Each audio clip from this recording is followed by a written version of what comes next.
ద్వితీయోపదేశకాండము 26వ అధ్యాయం 19వ వచనం.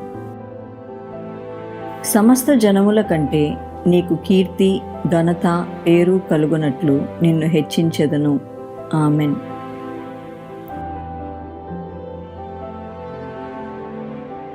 Deuteronomy chapter 26 verse 19.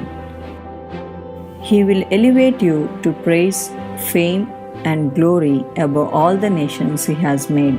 Amen.